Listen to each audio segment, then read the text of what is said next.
రాజకీయ వేదికల మీద మనం ఏదేదో మాట్లాడి మర్చిపోవడం కాదు అంబేద్కర్ ఆశయాలని. ఈరోజు పేద పిల్లలు, దళిత పిల్లలు, పేదవాడుకు ముఖ్యంగా దళితులు, ఏ దళితుల గురించి అయితే భారతరత్న అంబేద్కర్ టెన్షన్ చేయగారు చిన్నప్పటి నుంచి జై భీమ్ అంటున్నాడు. కానీ నాకు సహకరించండి, ఎక్కడైతే ఆర్మూరు శాసనసభ్యుడిగా మీ అందరి సాయం కోరుతున్నాను. పార్టీల ముసుగులో అడ్డుపడుతున్నారు. అంబేద్కర్ గారు ఆశయాలు గూడు లేనివాడికి గూడు, చదువు లేనివాడికి చదువు, అది లేదు.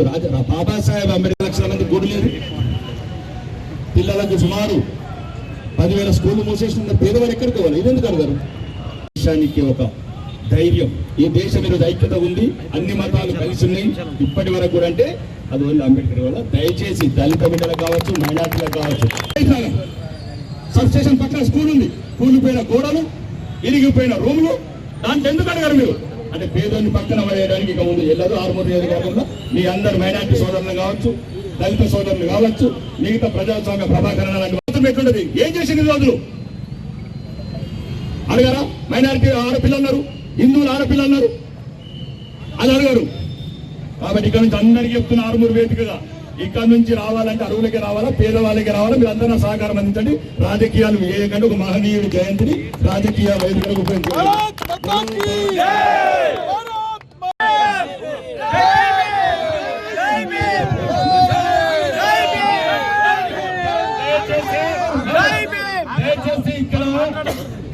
గంగన్న అట్లాగే మున్సిపల్ మాజీ చైర్మన్ అందరూ వచ్చారు, వారికి స్వాగతం చెప్పారు. మన వాళ్ళు మేము స్వాగతం చెప్తున్నాం. రేపు సమస్యలు ఇప్పుడు ఎమ్మెల్యే గారు చెప్పారు, వైద్యం విద్య మీద కలిసి పనిచేద్దాం, కలిసి పోరాడదాం. పేదోడికి, దళితుడికి, బీసీలకు, మైనార్టీలకు అందరికి హక్కులు కలిగించడం. అట్లాగే మున్సిపల్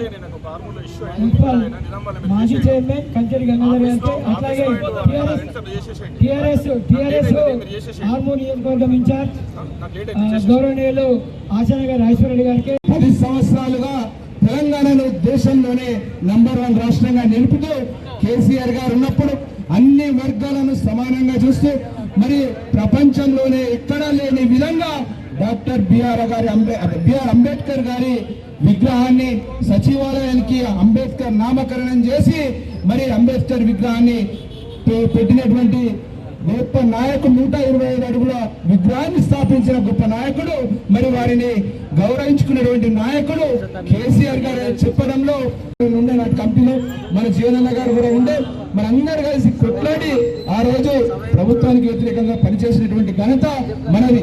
ఎప్పుడైనా సమాజంలో మనకు సమస్యలు ఎదురైనప్పుడు అందరూ యూనిట్ గా ఉండి పోరాడదాం, తప్పకుండా అభివృద్ధి కోసం పోరాడదాం, అభివృద్ధి కొరకు మనం ముందటికెళ్దామని చెప్పేసి తెలియజేసుకుంటూ, ఈనాటి నాయకులు కూడా దాన్ని దృష్టిలో పెట్టుకొని ప్రజలు అధికారం ఇచ్చారు కాబట్టి ప్రజల కోసం పనిచేయాలి, అంబేద్కర్ ఆశయాలకు అనుగుణంగా పనిచేయాలని చెప్పేసి మనస్ఫూర్తిగా నేను ప్రతి ఒక్కరిని కోరుకుంటూ, మరి అవకాశం ఇచ్చినటువంటి మరి అంబేద్కర్ కమిటీ ఏది దేశం కొరకు మేలో అది ఆయన ఆలోచన విధానానికి ఏ పార్టీ అయితే మరి ఆయనకు అన్యాయం చేసినా, ఏ పార్టీలు అయితే ఆయన ఆలోచన విధానాన్ని ఎక్కడ అంబేద్కర్ గారికి పేరొస్తాయని చెప్పేసి ఆయన రాజ్యాంగాన్ని తూట్లు పడిచిన కాంగ్రెస్ పార్టీ కావచ్చు, మిగతా ఇప్పటిదాకా మాట్లాడిన దయ్యాలు వేదాలు వల్లించినట్టు ఒక రాష్ట్రంలో అయితే ద్వారా ఒక్కసారి కూడా అంబేద్కర్ గారిని ఆయన వర్ధంతికి జయంతికి పోయిన పాపాన పోలేదు.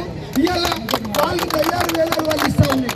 కేవలం అంబేద్కర్ గారి రాజ్యాంగాన్ని, రాష్ట్రాన్ని విస్మరించి ఇలా ఎందరినో ఇలా వరసలు చెప్తా ఉన్నారు. ఎందరినో అందరినీ చేళ్లపాలు చేసి అక్రమాలు కేసులు పెట్టి ఫామ్ హౌస్ కు పరిమితమై ఇలా మరి ఇవాళ అధికారం లేకపోతేనే ఇలా వర్షాలు గుర్తుకొస్తున్నాయి. మరి అధికారం ఉన్నప్పుడు అహంకారం ఉంటుంది, అది కానీ ఫామ్ హౌస్ లో ఉంటావు, ఇలా పరిపాలిస్తావు. ఆ రోజు అంబేద్కర్ గారి వర్ధంతి జయంతి గుర్తు రాలేదా? ఏనాడు కూడా ఆ ద్వారా ఫామ్ హౌస్ పెట్టి అంబేద్కర్ ని మరి చిన్న చూపు చూసిన పార్టీలు ఇలా ఏకైక పార్టీ అంబేద్కర్ గారిని ఆయన చూపిన మార్గాన్ని నడిచే పార్టీ భారతీయ జనతా పార్టీ. ఆయన మేము మా భారతదేశంలో భారతీయ జనతా పార్టీకి గొంతులు ప్రాణం ఉన్నంత వరకు కూడా అంబేద్కర్ గారి ఆశయాల సాధనకు భారతీయ జనతా పార్టీ కట్టుబడి ఉంటుందని చెప్పి, అదేవిధంగా నాకు ఈ అవకాశం ఇచ్చిన జయంతి శుభాకాంక్షలు తెలియజేసుకుంటూ, ఈరోజు ఈ కార్యక్రమాన్ని నిర్వహిస్తున్నటువంటి ఆర్మూర్ మున్సిపాలిటీ కానీ ఈ కార్యక్రమ నిర్వాహకులైనటువంటి మా సోదరులైనటువంటి నాయకులందరికీ కూడా ఆ మహనీయుడి జన్మదిన శుభాకాంక్షలు తెలియజేసుకుంటూ బాబాసాహెబ్ భీమ్రావ్ అంబేద్కర్ గారికి జరిగినటువంటి అనేక విషయాల్లో చాలా మందికి తెలియకపోవచ్చు.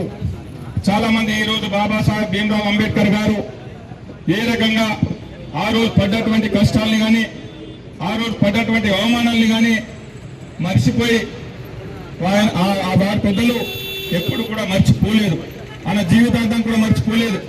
కానీ బాబాసాహెబ్ భీమ్రావ్ అంబేద్కర్ గారు రాజ్యాంగాన్ని రచించి ఈ దేశానికి ఒక ప్రపంచంలోనే అత్యుత్తమైనటువంటి రాజ్యాంగాన్ని అందించి పార్లమెంట్ బాబాసాహెబ్ అంబేద్కర్ రాసిన రాజ్యాంగం వల్ల అది సాధ్యమైంది. ఈరోజు కూడా బాబాసాహెబ్ని అవమానించిన వాళ్ళు, బాబాసాహెబ్ని మనోవేదన గురి చేసి చావుకు కారణమైన వాళ్ళు అంబేద్కర్ గారు ఫోటోలు పెట్టుకుని ఊరేగుతున్నారు. ఈరోజు ఇప్పుడే కాదు, అంబేద్కర్ ఆ రోజు కూడా చెప్పారు, ఇతర మతస్థుని దేశానికి ఎప్పుడు కూడా దేశాన్ని రాజ్యాంగాలను పట్టించుకోరు, వాళ్ళ మతమే వాళ్ళకి ముఖ్యమని ఈరోజు అంబేద్కర్ గారు రాసిన రాజ్యాంగం నిజమవుతుంది. వక్ఫ్ బోర్డు చట్టాలు కావచ్చు, ఏ చట్టాలన్నా కావచ్చు, ఆ రోజే ఊహించండి అంబేద్కర్ గారు.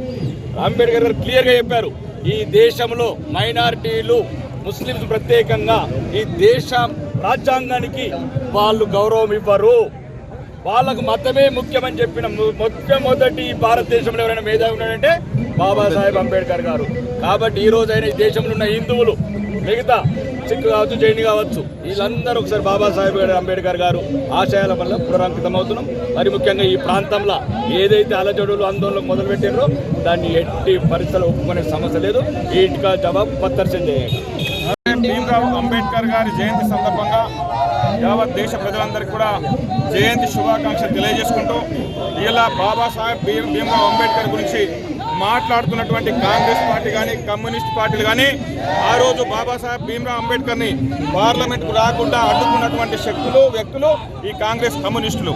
ఆ రోజు 1954లో ఉప ఎన్నికల్లో కాంగ్రెస్ పార్టీ ప్రధానమంత్రి జవహర్లాల్ నెహ్రూ వంట మనిషిని పెట్టి బాబాసాహెబ్ అంబేద్కర్ గారిని ఓడించి పార్లమెంట్కు రాకుండా అడ్డుకున్నటువంటి ఈ కాంగ్రెస్ పార్టీ వీళ్ళ రాజ్యాంగం గురించి చెప్తుంది.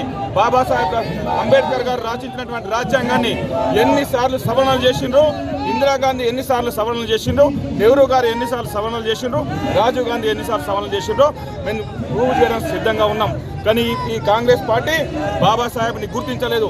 బాబాసాహెబ్ లాంటి మేధావిని, బాబాసాహెబ్ రాజ్యాంగ నిర్మాతని ఏ రోజు కూడా గౌరవించలేదు. ఆయన పుట్టినటువంటి ప్రదేశాన్ని కానీ, పెరిగినటువంటి ప్రాంతాన్ని కానీ, చదువుకున్నటువంటి ప్రాంతాన్ని కానీ, దీక్ష తీసుకున్నటువంటి ప్రాంతాన్ని కానీ అభివృద్ధి చేయడానికి వాళ్ళ మనసు ఒప్పుకోలేదు. ఆయనకు భారతరత్న ఇవ్వడానికి వాళ్ళ మనసు ఒప్పుకోలేదు. భారతీయ జనతా పార్టీ మద్దతు ఏర్పడినటువంటి నేషనల్ ఫ్రంట్ ప్రభుత్వం వచ్చిన తర్వాతనే బాబాసాహెబ్ భీమ్రావ్ అంబేద్కర్ గారికి భారతరత్న ఇవ్వడం జరిగింది. అదేవిధంగా 5 పంచతీర్థాలుగా ఆయన పుట్టినటువంటి, పెరిగినటువంటి, దీక్ష తీసుకున్నటువంటి, ఆయన వీరమరణం చెందినటువంటి ప్రాంతాలని ఇలా పర్యాటక ప్రాంతాలుగా అభివృద్ధి చేసినటువంటి పార్టీ భారతీయ జనతా పార్టీ నరేంద్ర మోడీ నాయకత్వంలో జరుగుతుంది. వీళ్ళు ఎవరైతే అంబేద్కర్ గురించి మాట్లాడి అంబేద్కర్ గురించి గొప్ప చెప్పుకుంటున్నారో అంబేద్కర్ని అవమానించినటువంటి వాళ్లకు ఈరోజు ఈ అంబేద్కర్ గారి జయంతిలో పాల్గొనేటువంటి అర్హత కూడా లేదని చెప్పి నేను తెలియజేసుకుంటాను.